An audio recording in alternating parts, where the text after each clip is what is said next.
नागपूरच्या पारडी पोलीस ठाण्याच्या हद्दीत 7 ऑगस्ट रोजी रात्री गस्तीदरम्यान पोलिसांनी संशयास्पदरित्या फिरणाऱ्या तिघांना ताब्यात घेतले.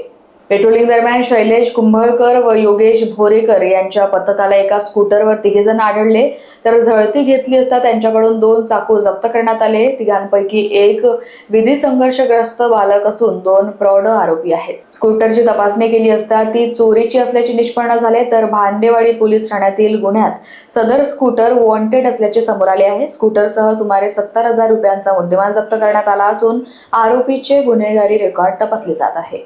7/8/2026 रोजी रात्रीच्या वेळेस रात्र गस्त कामे पोलीस स्टेशन पारडीचे हद्दीत आपले पोलीस स्टाफ पेट्रोलिंग करत होता. त्यामध्ये शैलेश कुंभलकर आणि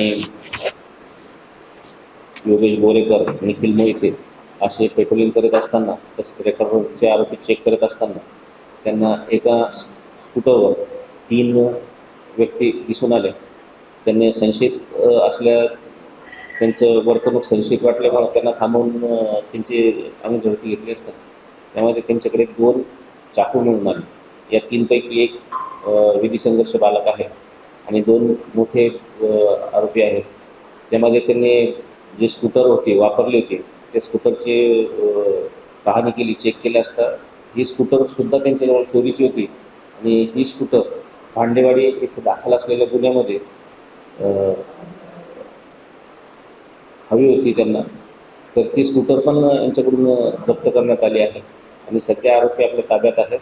आरोपीचे कायदेशीर कारवाई सुरू आहे आणि सदरचे स्कूटर बाबतीत पोलीस स्टेशन भांडेवाडीला कळवण्यात आले आहे.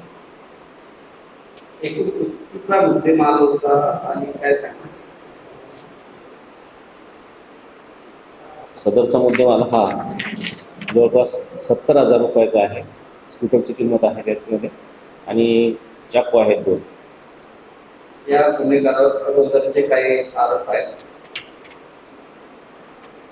या आरोपींवर आता आपण त्यांचे रेकॉर्ड आपल्या पोलीस स्टेशनला आणि शेजारच्या पोलीस स्टेशनला चेक करत आहोत आणि त्यांचे जर पहिलेही गुन्हे असतील तर त्यांच्यावर योग्य ती कायदेशीर कारवाई करत आहोत.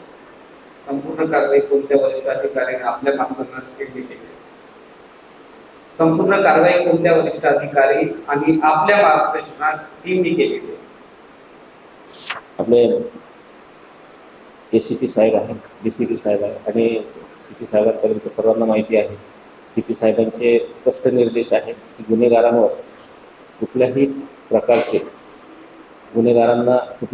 सूट मिळणार नाही.